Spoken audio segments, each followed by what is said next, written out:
Quero te convidar a lermos o capítulo 8 de Neemias, a partir do versículo 1. A minha versão é a Nova Almeida atualizada, diz assim a palavra do Senhor. Quando chegou o 7º mês, e os filhos de Israel já estavam morando nas suas cidades, todo o povo se reuniu, como um só homem, na praça, diante do portão das águas. E pediram a Esdras, o escriba, que trouxesse o livro da lei de Moisés, que o Senhor havia ordenado a Israel. Esdras, o sacerdote, trouxe a lei diante da congregação, composta por homens, mulheres e todos os que eram capazes de entender o que ouviam. Era o 1º dia do 7º mês. Esdras leu o livro em voz alta, diante da praça que fica em frente ao portão das águas, desde o amanhecer até ao meio-dia, na presença dos homens, das mulheres e dos que podiam entender. E todo o povo tinha os ouvidos atentos ao livro da lei. Esdras, o escriba, estava num púlpito de madeira, que fizeram para aquele fim. Estavam em pé, ao lado dele, à sua direita, Matitias, Semá, Anaías, Urias, Ilquias e Maacéias. E à sua esquerda estavam Pedaías, Misael, Malquias, Rassum, Rasbadana, Zacarias e Mesulão. Esdras abriu o livro à vista de todo o povo, porque se encontrava num lugar mais elevado do que todo o povo. Quando abriu o livro, todo o povo se pôs em pé. Esdras louvou o Senhor, o grande Deus, e todo o povo, levantando as mãos, respondeu: Amém, Amém. Inclinaram-se e adoraram o Senhor com o rosto em terra. E Jesua, Bani, Serebias, Jamim, Acube, Sabetai, Odias, Maacéias, Quelita, Azarias, Josabade, Hanã, Pelaías e os levitas ensinavam a lei ao povo, e o povo permanecia no seu lugar. Eles iam lendo o livro da lei de Deus claramente, dando explicações de maneira que o povo entendesse o que se lia. Neemias, que era o governador, e Esdras, sacerdote e escriba, e os levitas, que ensinavam o povo, disseram a todos: Este dia é consagrado ao Senhor, o nosso Deus, e por isso vocês não devem prantear e nem chorar, porque todo o povo chorava, ouvindo as palavras da lei. Então lhes disse: Vão para casa, comam e bebam o que tiverem de melhor, e mandem porções aos que não têm nada preparado para si, porque este dia é consagrado ao nosso Senhor. Portanto, não fiquem tristes, porque a alegria do Senhor é a força de vocês. Os levitas tranquilizaram todo o povo, dizendo: Acalmem-se, porque este dia é santo, não fiquem tristes. Então todo o povo se foi para comer, beber, mandar porções aos que nada tinham, e fazer uma grande festa, porque tinham entendido as palavras que lhes foram explicadas. Essa é a palavra do Senhor, que o Senhor nos abençoe mediante a exposição da sua palavra, em nome de Jesus. Amém?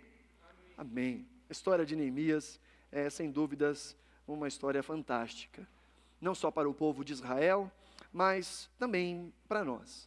Ao longo dessa série de semanas, temos pensado nesse tema de construção, reconstrução, desconstrução, isso à luz do livro de Neemias, usando essa história da destruição de Israel que aconteceu devido aos seus muitos pecados e devido ao fato de não terem dado ouvidos à voz do Senhor.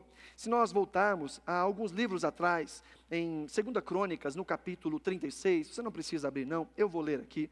2 Crônicas na verdade, os livros de Crônicas, o primeiro e o segundo livro de Crônicas. Nós temos eles como 2 livros da nossa Bíblia, mas na Bíblia hebraica eles são um livro só.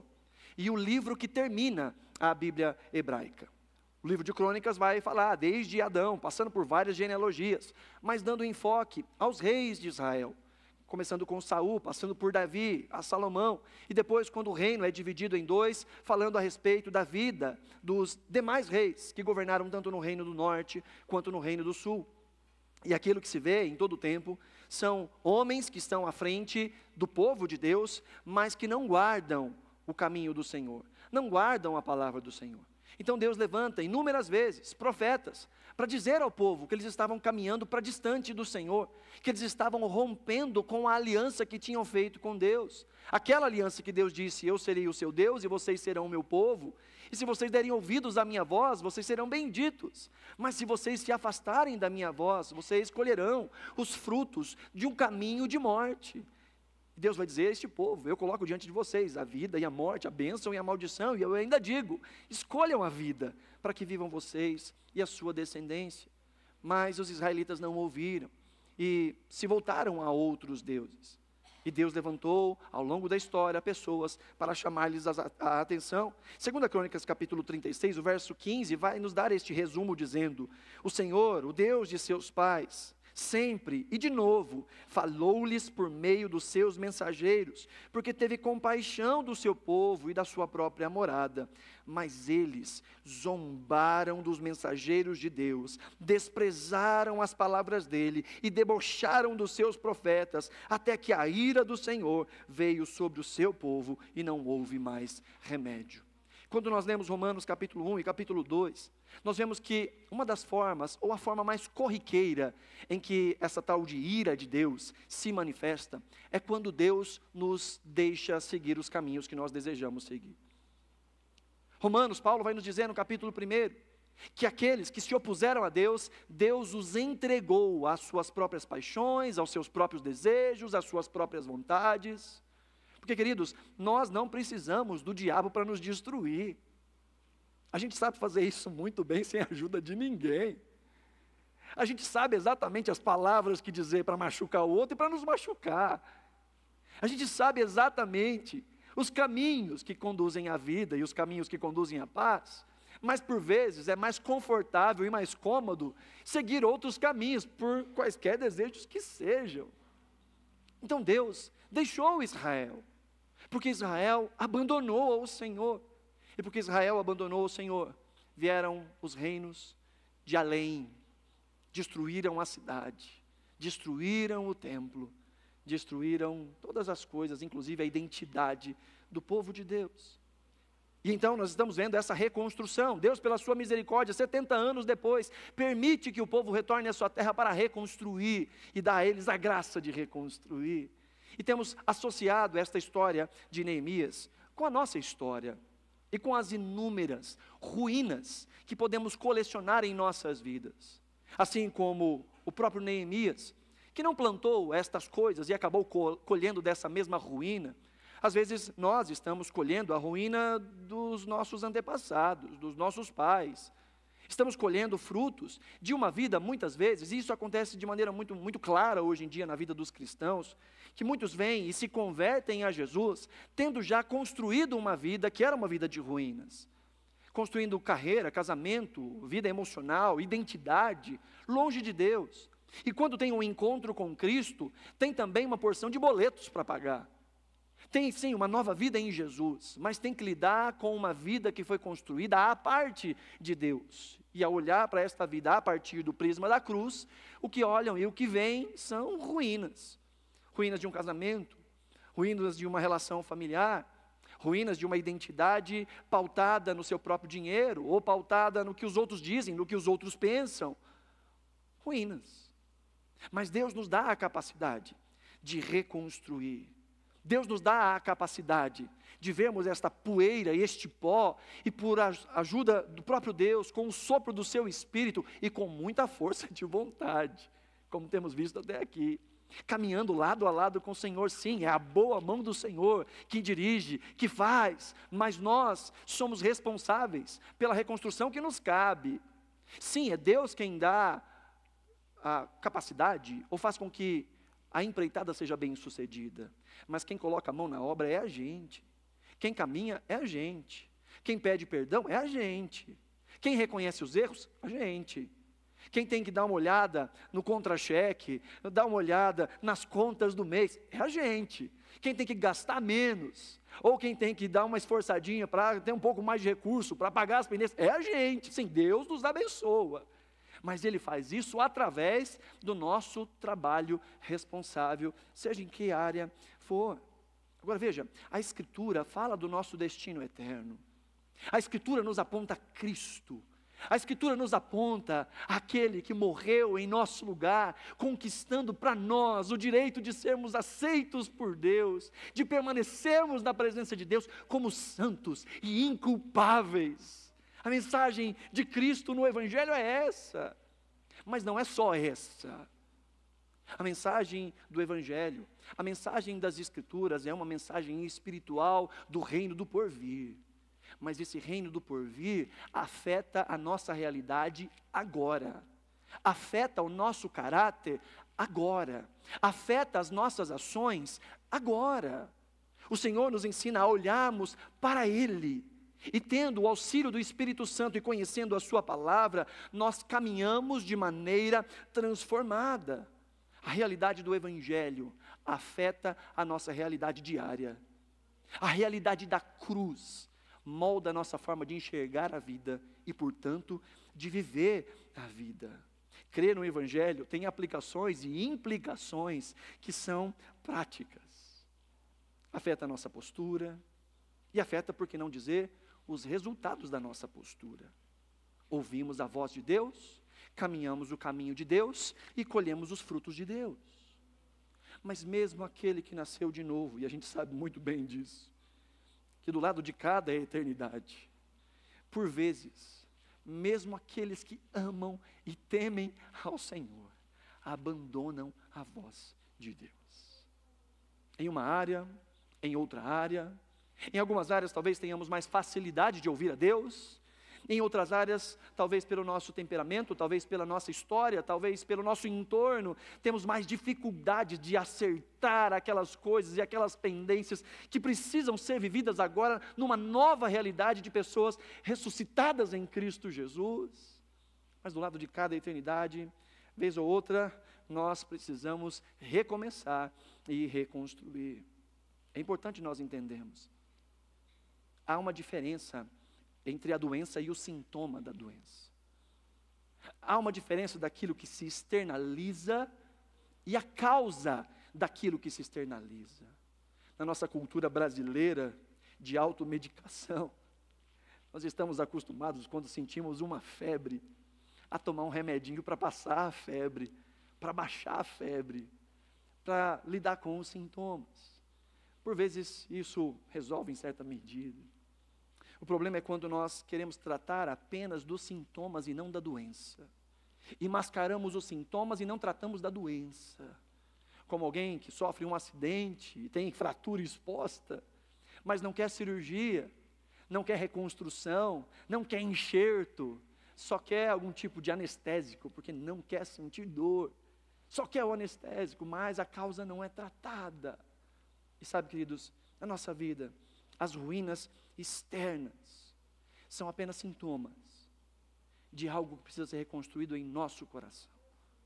Aquilo que acontece do lado de fora e aquilo que experimentamos do lado de fora são sintomas. E sim, podemos tratar sintomas. E Deus nos dá a sua graça e a sua capacidade para lidarmos também com os sintomas. Mas precisamos da ajuda de Deus, da graça de Jesus, da palavra de Deus, para tratar o cerne da questão. E muitas vezes aquilo que tentamos e queremos resolver é apenas aquilo que é aparente e visível. E nos esquecemos que aquilo que está fora é resultado daquilo que está dentro. Melhor, queridos, e eu tenho falado isso à exaustão ao longo de toda essa série. Existe graça de Deus para a reconstrução, amém? Mas melhor do que a graça de Deus para reconstruirmos é darmos ouvidos ao Senhor para não quebrarmos a vida. E mais, para que uma vez reconstruídos, não venhamos a quebrar de novo a nossa própria vida.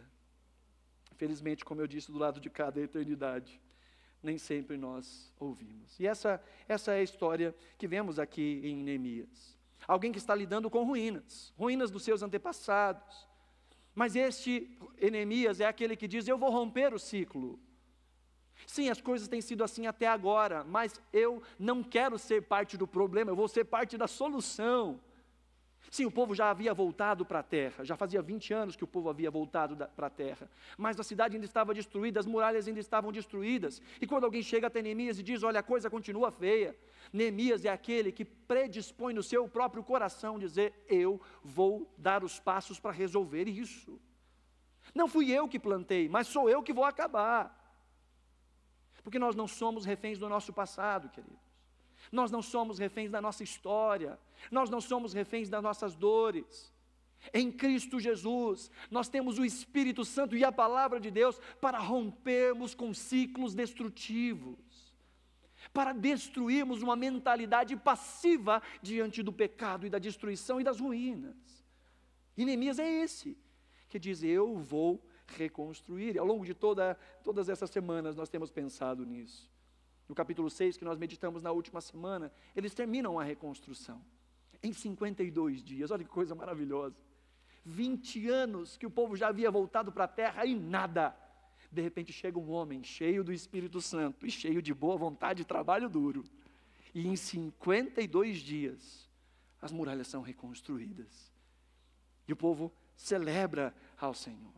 E no capítulo 7, nós não lemos, mas eu quero te convidar a ler, diz que depois de reconstruídas as muralhas e colocados os portões no seu lugar, estabelecidos os porteiros, os cantores, os levitas, aqui a palavra de Neemias, eu nomeei Hanani, meu irmão, e Hananias, comandante da fortaleza, para que cuidasse da segurança de Jerusalém. Hananias era homem fiel e temente a Deus, mais do que muitos outros. A cidade está reconstruída, mas não é hora de baixar a guarda.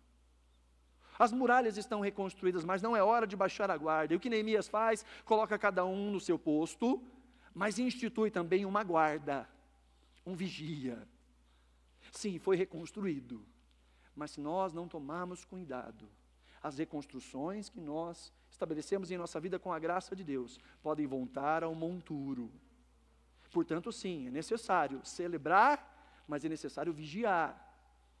Como diz o apóstolo Paulo, aquele que pensa, que julga, está de pé. Cuidado, veja que não caia. A soberba espiritual pode nos levar à ruína, à destruição. A reconstrução foi feita, mas aqui há prudência, há vigilância, há temor, há zelo. Olha o verso 3. E eu lhes disse, os portões de Jerusalém não devem ser abertos antes que o sol faça sentir o seu calor. E os portões devem ser fechados e trancados enquanto os guardas ainda estão ali. Escolham guardas entre os moradores de Jerusalém, alguns para que fiquem nos postos de guarda e outros para que fiquem em frente às suas próprias casas. A cidade era espaçosa e grande, mas havia pouca gente nela. E as casas ainda não haviam sido reconstruídas. Aqui há uma estratégia. Fica de olho. Olha, antes de abrir os portões, espera o sol aparecer. Não abre de noite. Isso aqui é uma estratégia. Espera conseguir enxergar direito para poder abrir o portão. E só fecha o portão na presença dos guardas. Está todo mundo aí, com os guardas. Não espera os guardas saírem para fechar o portão. Fica ali. Aí fecha o portão. Cuidado. Prudência. Vigilância, mesmo diante da reconstrução. E queridos, ao longo da nossa vida, Deus nos dá a graça de reconstruirmos relacionamento, casamento, finanças. Sabe, que quando a coisa está difícil, muitas vezes a gente se desperta a fazer. Quando a tempestade vem, ela chacoalha o nosso alicerce, e a gente se coloca em ação. Mas passa um tempo e as coisas estabilizam. As coisas ficam calmas. E a gente baixa a guarda. E o inimigo vem, porque ele continua querendo matar, roubar e destruir. Satanás não queria reconstrução. O inimigo não queria reconstrução. Quando começou a construção, ele queria parar a reconstrução. Quando faltava só um pouquinho, ele tentou distrações, tentou oposições veladas, descaradas, para parar com a construção. E Neemias forte, agora está tudo construído, mas o inimigo continua. O final do capítulo 6, que nós não lemos, fala que aquele tal de Sambalate de novo ali, Tobias, mandando carta para todo mundo, tentando dissuadir, para que aquela obra que havia sido completada, não servisse de nada. Então, Satanás continua.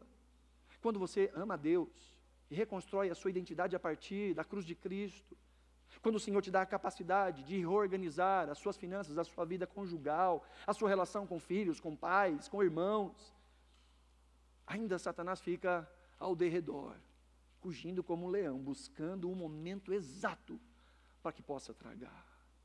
Jesus foi tentado. Satanás queria fazer com que Jesus caísse. E se Jesus foi tentado, quem nós pensamos que somos para achar que estamos imunes aos ataques e ciladas de Satanás? Por isso cremos, mas vigiamos. Por isso oramos, mas abrimos os olhos. Vivemos como quem sabe que vive num mundo que jaz no maligno. E pior, que o nosso coração e a nossa natureza ainda são inclinados a dar ouvidos às coisas desta vida. Então no capítulo 7, do versículo 5 em diante, nós vemos aqui meio que um censo, um registro que Neemias faz sobre todo o povo que retornou do exílio, que agora está de volta a Jerusalém. Ele fala aí das pessoas de uma maneira geral, no versículo 7 fala dos homens do povo de Israel, lá no versículo 39 fala dos sacerdotes, no verso 43 fala dos levitas, no 44 fala dos cantores, no 45 dos porteiros, no 46 fala dos servidores do templo, genealogia e mais genealogia, nome e mais nome, aqueles nomes bonitos de pronunciar, né, que a gente vai escorregando. Difícil. Aqui, ó, várias sugestões, você que ainda não tem filho, ou você que vai ter filho por, né, várias sugestões aqui de nomes para você colocar em filhos. Só nome interessante, né? Mas Israel é muito apegado à sua genealogia, porque a genealogia, principalmente para Israel, fala muito das porções onde cada um viveria. Isso era necessário. Neemias precisava exatamente saber a linha genealógica de cada um para poder saber se eles estavam nos lugares certos. E mais, para que pudessem servir no templo. Só os levitas podiam servir no templo. Só os sacerdotes da família sacerdotal poderiam oficiar no templo. E até interessante, se você quiser, só a título de curiosidade, aí no versículo 63 do capítulo 7, diz que dos sacerdotes, e fala o nome de vários deles, verso 64 diz, estes procuraram o seu registro nos livros genealógicos, porém não acharam, por isso foram considerados impuros para o sacerdócio. Está vendo por que é importante a genealogia? Aqueles que não puderam comprovar o seu pedigree sacerdotal, não podiam trabalhar no templo, se levavam muito a sério aquilo que Deus havia falado. Então isso aqui é tudo muito importante. E aí nós passamos então para o capítulo 8, só para a gente não abandonar o capítulo 7. E o que nós temos no capítulo 8? Bom, se de um lado nós estamos vendo Neemias colocando guardas para cuidar do exterior, agora o que nós vemos é Deus tratando também o interior. O sintoma foi resolvido. As ruínas externas foram resolvidas. Mas agora é hora de reconstruir por dentro. Porque se o coração não estiver reconstruído, as ruínas voltam ao seu lugar. Aquilo que está de pé volta a cair. E queridos, isso é muito comum na vida de muito crente, sabe? De procurar a Deus, de procurar a igreja, só quando a coisa está feia, só quando o caldo entornou. Sabe a pessoa que diz assim, poxa, eu estou precisando voltar para a igreja porque as coisas lá em casa estão uma bagunça. Que olha para a vida e só busca a Deus na hora da tempestade. E Deus é misericordioso e Ele aquieta as nossas tempestades. Mas é uma obra ainda mais necessária, que é Deus mudar o nosso coração, é Deus mudar os nossos afetos, é Deus mudar a nossa mentalidade, é Deus mudar as nossas disposições internas, é Deus mudar os padrões pelos quais nós enxergamos e vivemos a nossa vida.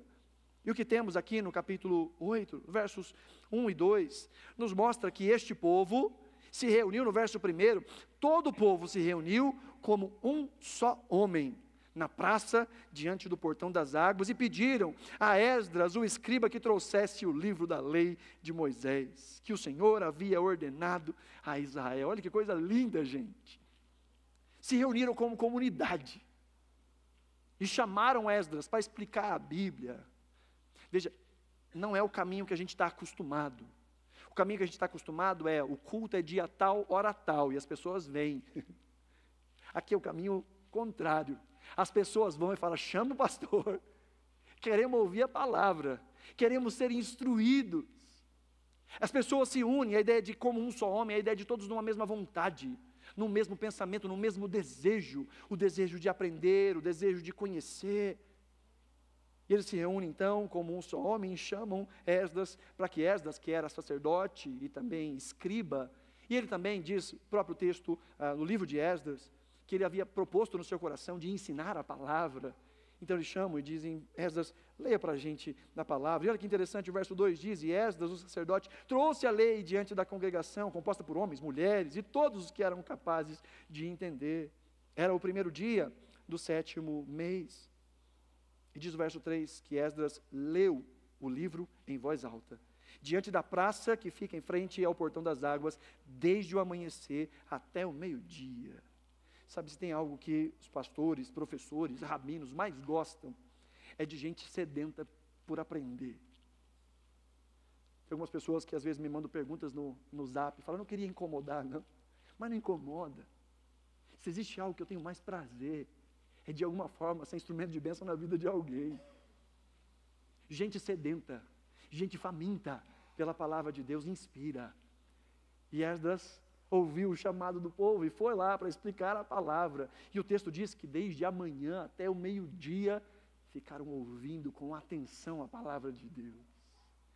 Ah, se fosse hoje, nas nossas atenções difusas e diversas, em que as pessoas têm dificuldade de ouvir a palavra de Deus por 30 minutos. 50 então é um absurdo. Nosso culto tem em média 1h30. E se passa um pouco, eu sei que tem algumas pessoas que já ficam meio se retorcendo. Ao longo de uma semana, talvez não pegaram na Bíblia, talvez não oraram. E não conseguem manter a atenção por 1h30. Sabe que a ciência vai dizer que a gente está cada vez com menos atenção, né? Eu concordo e discordo. Porque às vezes a gente passa horas assistindo um filme, horas rolando o feed de uma rede social. Quem gosta de séries, às vezes assiste, maratona uma série de uma temporada inteira, até mais, horas. Gasta tempo, 45 minutos de um tempo e mais 45 do outro tempo, fora as prorrogações, para assistir o jogo de um time que nem é o seu. Então o problema não é falta de atenção, o problema é falta de prioridade. Porque o povo que reconheceu que foi a sua distância da palavra que os fizeram cair, quando tem a oportunidade de ouvir, permanecem de pé desde a manhã até a tarde, até o meio-dia, ouvindo a explicação da palavra de Deus, porque a palavra lhes era preciosa. O Salmo 1 vai dizer que é bem-aventurado aquele que não anda segundo o conselho dos ímpios, não se detém no caminho dos pecadores, nem se assenta na roda dos escarnecedores. Antes, diz o texto, tem o seu prazer. Tem o seu prazer na lei do Senhor. E porque tem o seu prazer, medita nela de dia e de noite. Eu não consigo entender crente que não ama a palavra. Eu não consigo entender. Eu não consigo entender uma pessoa que não consegue, ao longo de uma semana, tirar 15 minutos para orar e ler a Escritura. Eu não consigo. Pior ainda, alguém que não faz isso e ainda falta no culto. Eu não consigo entender. Não dá. Eu preciso pelo menos almoçar e jantar todo dia. Pelo menos 2 refeições por dia. E às vezes a gente esquece que a vida espiritual também é vida de alimento. E passamos a semana inteira sem nos alimentarmos espiritualmente. E a parte mais fácil da vida espiritual é permanecer sentado ouvindo a palavra. Às vezes nem isso a gente faz.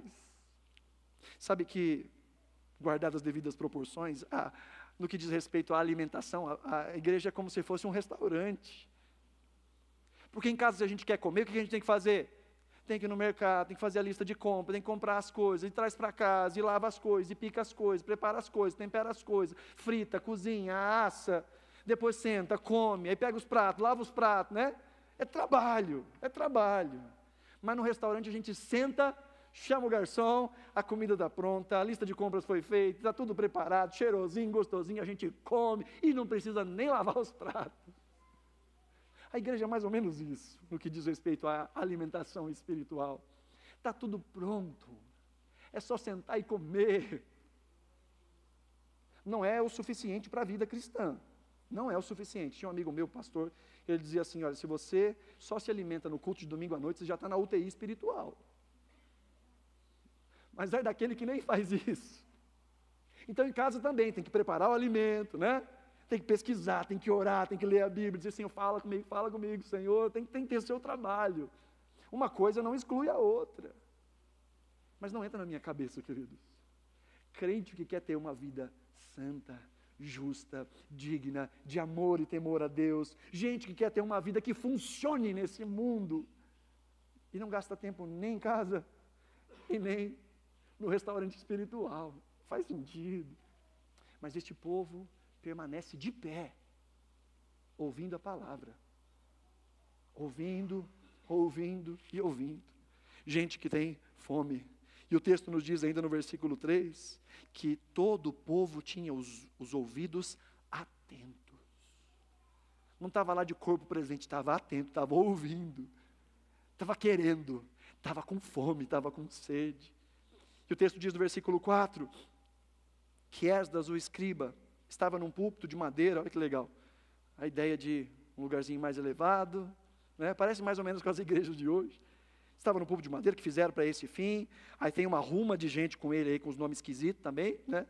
No verso 5 diz que Esdras abriu o livro à vista de todo o povo, porque se encontrava num lugar mais elevado, e quando ele abriu o livro, todo o povo se pôs em pé, um sinal de reverência.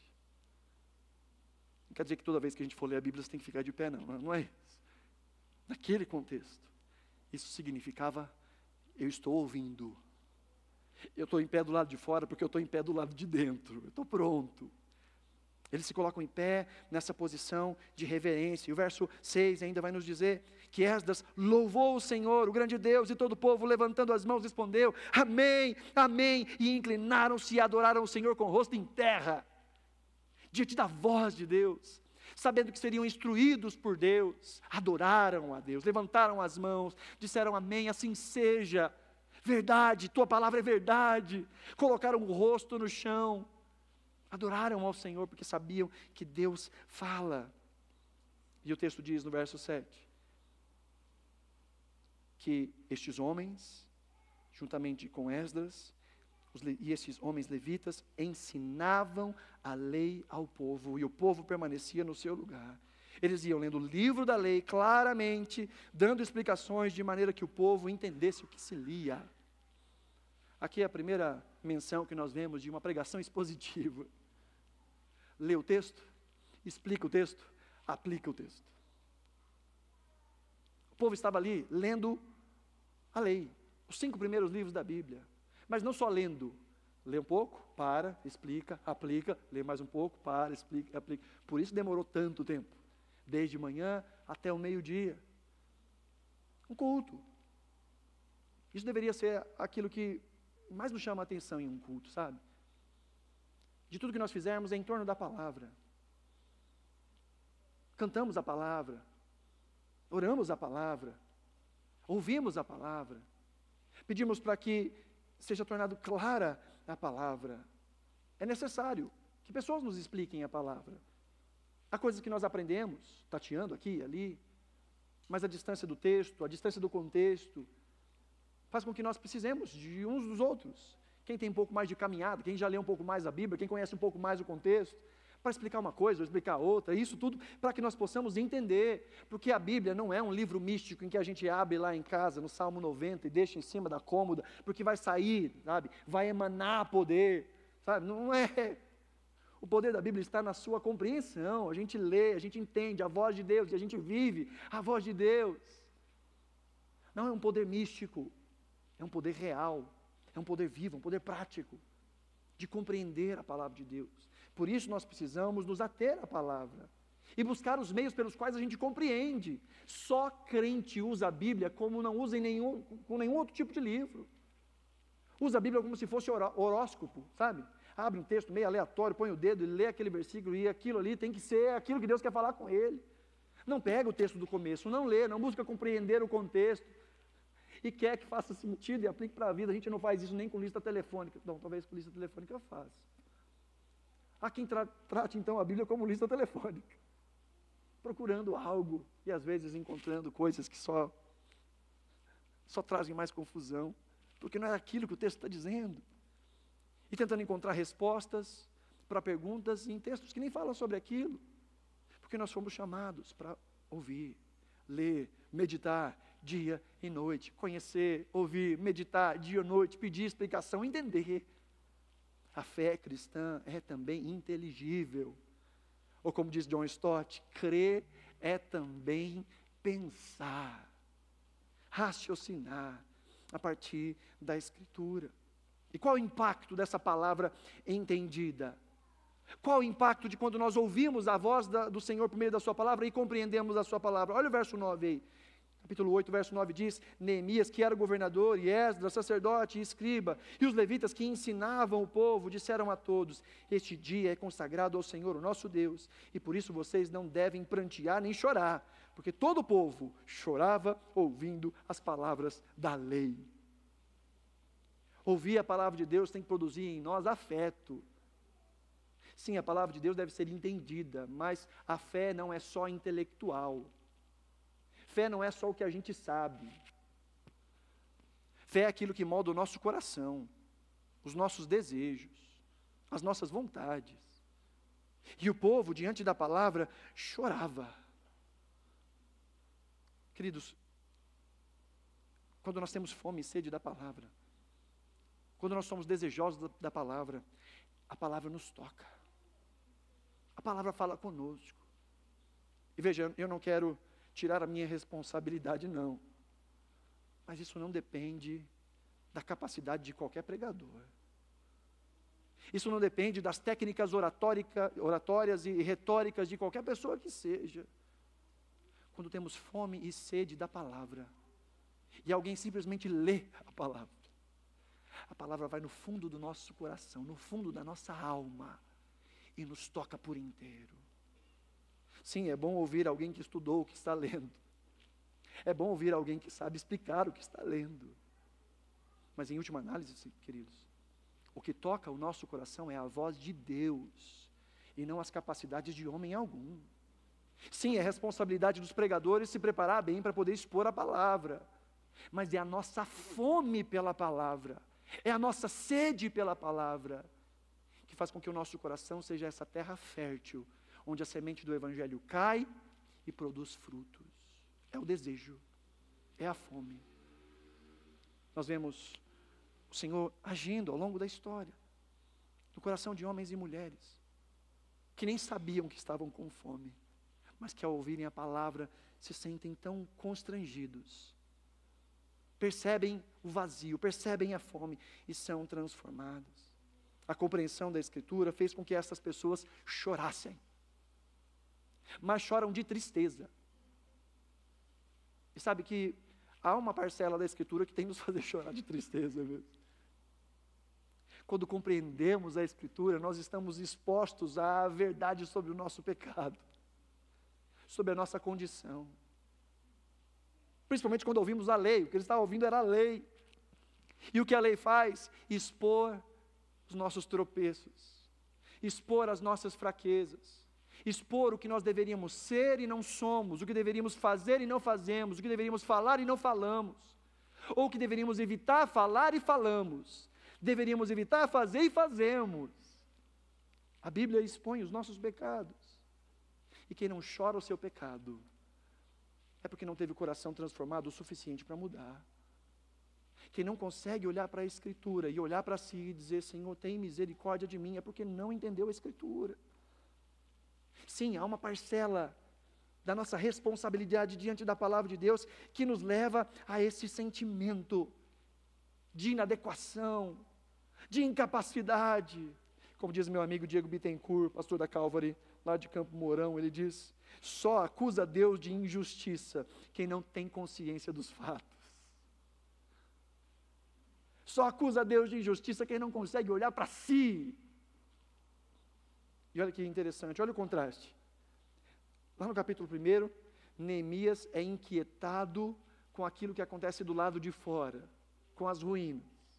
E agora no capítulo 8, O povo é inquietado com aquilo que acontece do lado de dentro. Agora no capítulo 8, as pessoas estão lembrando dos caminhos dos seus antepassados. Agora eles podem olhar e dizer, agora entendemos por que é que nós passamos tanto tempo longe. Se nossos pais tivessem ouvido, quanto sofrimento nós poderíamos ter evitado, se nós tivéssemos ouvido. Sabe que chorar o nosso pecado é sinônimo de maturidade. É sinal de maturidade. Quando nós olhamos, reconhecemos, mas não queremos permanecer neste mesmo lugar. Essa é a diferença entre o arrependimento e o remorso. O remorso é só quando a gente é pego. Eu já contei essa história de uma criança, diz que a mãe dela, esse microfone não está me ajudando hoje. A criança disse que a mãe dela tinha ali um vaso no meio da sala, bonito, importado, direto do Paraguai, bonito vaso. E falou para as crianças, não brinque aqui na sala, não joga bola na sala, vocês vão quebrar meu vaso. E um dia a mãe saiu, ficou só as crianças na sala, e jogando bola, adivinha? Quebraram o vaso. Aí a criancinha que quebrou o vaso foi lá, escondeu tudo atrás da cortina, e a mamãe chegou, acho que a mãe não ia perceber. O que aconteceu com o meu vaso? O que aconteceu com o meu vaso? Aí abre assim, olha, eu tinha falado que não era para quebrar o vaso. E a criança cai de joelhos, mamãe, me perdoa, eu nunca mais vou fazer isso, eu vou te obedecer, mamãe. E a mamãe fala, tudo bem, filho, agora senta ali, você vai ficar pensando ali, sentadinho, 10 minutos sentadinho pensando. E para o resto do mês, você não vai jogar mais videogame, você não vai sair com os seus amigos, você vai chegar da escola, vai fazer a sua atividade e vai ficar em casa. E o filho disse, mamãe, me perdoa, mamãe, me perdoa. Depois desses 10 minutos, a criança volta e a mãe pergunta, e aí? Você aprendeu? Você aprendeu alguma lição com isso tudo? E a criança disse, eu aprendi, mamãe. Disse, o que você aprendeu com isso tudo? Ela disse, eu tenho que aprender a esconder melhor as coisas. Às vezes a gente confunde remorso com arrependimento. O remorso de ser pego, com a boca na botija, é diferente do arrependimento de entender as consequências. Entender o quanto a nossa atitude não só nos trouxe problemas, mas o quanto a nossa atitude desonra a Deus. Sabe que o sinal de um coração regenerado não é inquietação com aquilo que dói, mas com aquilo que desagrada a Deus. Um coração regenerado não é aquele que se incomoda só porque a situação está difícil. O coração regenerado é aquele que olha para a situação e se ressente e dói, não pelas consequências, mas por reconhecer que aquilo desonra ao nome do Senhor. E só quem tem esse coração regenerado pode fazer isso. O problema não é o pecado, gente. Presta atenção no que eu vou dizer. O problema não é o pecado externo. O grande problema é por que é que o meu coração olha para isso e sente vontade. O problema não é mentira. Longe. O problema não é mentira. O problema é como o meu coração olha e acha vantajoso não agir com verdade. O problema não é o pecado sexual, não é o pecado dos olhos. O problema é porque é que meu coração fica tão confortável e desejoso por desonrar a Deus. Porque a gente pode mudar hábitos externos, mas se o coração não for transformado, esses hábitos retornam e retornam cada vez mais. Mas o povo diante da palavra, o que eles fazem? Eles choram. Mas Neemias, Esdras e os demais dizem, não fiquem tristes, se alegrem. E convidam o povo para quê? Vamos comer, vamos beber, vamos nos alegrar, porque estamos diante da palavra. Porque olha só, verso 10 diz, então ele disse, agora vão, comam, bebam, e o que tiverem de melhor, e mandem porções aos que nada têm preparado para si, porque esse dia é consagrado ao nosso Deus, portanto não fiquem tristes, porque a alegria do Senhor é a força de vocês. E os levitas tranquilizaram todo o povo, dizendo, acalmem-se, porque este dia é santo, não fiquem tristes. Porque sim, conhecer a palavra traz a nós esse senso de inadequação. Mas sabe o que é mais lindo de tudo? Sim, Deus confronta o nosso pecado, mas Ele nunca nos despede com tristeza. Nós vamos à palavra, e sim, a palavra expõe o nosso pecado, mas Deus nunca nos despede com tristeza. O Evangelho tem esse sabor agridoce. O Evangelho tem esse sabor, em inglês fala bittersweet, amargo e doce. O Evangelho sim expõe a nossa inadequação, o nosso pecado, o nosso problema. Mas o Evangelho também diz: Cristo morreu por nós, sendo nós pecadores. E porque Ele morreu, nós fomos feitos aceitos, não pelos nossos méritos, não pela nossa capacidade, mas pelos méritos de Cristo. Como diz Tim Keller, o Evangelho nos diz que somos mais pecadores do que imaginamos, mas muito mais amados em Cristo do que jamais poderíamos sonhar. Sim, o Evangelho expõe as nossas mazelas, mas também expõe aquele que tomou cada uma delas na cruz do Calvário. E é disso que trata a lei. Eles leram a lei, eles ouviram a lei, e a lei tem essa mescla. A criação, Deus fazendo as coisas de maneira tão santa, justa, perfeita, bela, mas a queda.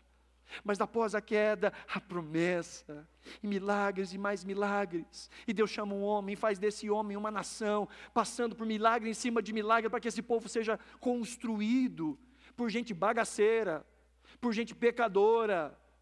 Pega Abraão, um homem de fé, mas que entregou a esposa para o outro várias vezes, porque tinha medo de ser morto, porque sua esposa era muito bonita.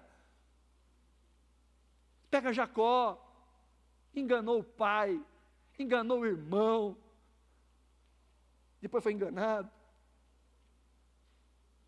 Pega Isaac, a gente fala pouco de Isaac. Isaac ficou até os 40 anos, na tenda da mãe dele que tinha morrido, e só casou porque o pai mandou buscar alguém para casar com ele. Isaac não tinha conversa com a sua esposa, fazia as coisas nas costas da esposa. Chama Esaú, fala: vai lá preparar uma caça para mim, bem gostosa. E a mãe estava do lado de fora ouvindo, pela porta. E vai lá e engana, aquela bagunça que a gente conhece. Quantos homens, usados por Deus sim, mas cheios de defeitos, cheios de pecado. Davi, o homem segundo o coração de Deus, sim, mas adúltero, assassino, arrogante. Várias vezes Deus tem que repreendê-lo. E Davi se arrepende dos seus pecados. E tudo isso aponta para onde? Aponta para Jesus, o único perfeito, o único mediador perfeito, o único representante perfeito. No Gênesis nós vemos a ideia de um cordeiro para um homem. No Êxodo nós vemos a ideia de um cordeiro para uma família. Em Levítico nós vemos a ideia de um cordeiro no dia da expiação para uma nação inteira. Mas nos evangelhos nós vemos um cordeiro de Deus que tira o pecado do mundo. Este povo tinha que se alegrar, ainda que o que eles viam era sombra. E nós, diante da palavra de Deus, sim, a palavra nos confronta, mas nós temos que nos alegrar, porque em Cristo há salvação, em Cristo há mudança, em Cristo há transformação, há alegria diante da palavra.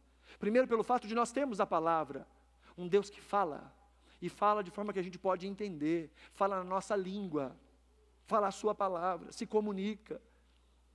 Mas também por entendermos que o Evangelho tem essa fonte de alegria. Cristo nos transforma, Cristo nos restaura. Primeiro Ele paga o nosso pecado, e depois Ele põe em nós o Seu Espírito Santo, para que tenhamos a capacidade de ouvir a palavra e de praticar a palavra e crescermos em maturidade, em santidade e em justiça diante de Deus. Amém, queridos? E nós encerramos aí no versículo 13, que diz: no dia seguinte, os chefes da família, de todo o povo, os sacerdotes, os levitas, se reuniram com Esdras, o sacerdote, para estudarem as palavras da lei. Legal, né? Num dia, de manhã até a tarde. E no outro dia, mais. Queremos mais. Porque a vida de fé é isso. A vida cristã é isso. Maturidade é isso. A gente não aprende num dia. A gente não aprende numa hora. A gente não aprende num sermão. A gente não aprende numa leitura da Escritura. Maturidade É um processo que não termina. É um processo que vai conosco até o dia de Cristo. É crescente, é constante. Ontem, hoje, amanhã, semana que vem, domingo que vem, no outro. Enquanto houver fôlego, enquanto houver vida, buscar o Senhor e prosseguir em buscar o Senhor, conhecer o Senhor e prosseguir em conhecer o Senhor. Olha que o texto nos fala que são chefes da casa que vão ouvir. São estes que vão levar para suas famílias isso que vão ouvir. Porque a vida de fé é vivida na igreja, mas ela também é vivida em casa. E aqui os chefes de família eram os responsáveis por suas casas. E talvez você seja o chefe da sua família. Ou talvez você seja a chefa da sua família. Talvez você seja a pessoa mais madura da sua família, que conhece o Senhor, que ama o Senhor. E Deus te faz como responsável, com base naquilo que Ele tem colocado nas suas mãos, para ser sal e luz em meio aos seus. Por isso você precisa conhecer mais, amar mais, orar mais, entender mais, para que por meio de você, a luz do Senhor possa brilhar na sua casa, no seu ambiente de trabalho, na escola, na faculdade, na vizinhança. Nós somos estes que são usados por Deus para manifestar a graça na vida de outras pessoas. Versículo 14 ao 18, nós não vamos ler, nosso tempo já está adiantado, mas o texto vai nos dizer que eles leem o texto, estavam no 7º mês do ano, e eles entendem que naquele 7º mês tinham que festejar a festa dos tabernáculos, a festa das cabanas. Então diz o texto que eles vão fazer isso, eles ouvem a palavra e vão praticar, e preparam tudo para viver ali a festa das cabanas com a sua família. Verso 18 vai dizer aí, que o livro da lei de Deus foi lido diariamente, desde o primeiro dia até o último dia da festa. E eles celebraram a festa 7 dias, e no 8º dia houve uma reunião solene, conforme estava ordenado. O texto vai nos dizer, inclusive, que desde os tempos de Josué, nunca se celebrou a festa dos tabernáculos de maneira tão generosa e tão abençoada como nesses dias. Ouviram a palavra, praticaram a palavra. E é tão interessante que seja a festa dos tabernáculos. Porque a festa dos tabernáculos é quando eles vão para as suas tendinhas, eles fazem isso até o dia de hoje, a festa de Sukkot. Fazem tendas no quintal de casa e passam ali com a família, 7 dias. Acampam. Imagina para as crianças como deve ser divertido acampar, né? A criança gosta de acampar, eles acampam fora de casa. E qual que é o propósito? E quais eram os propósitos das festas e dessa festa?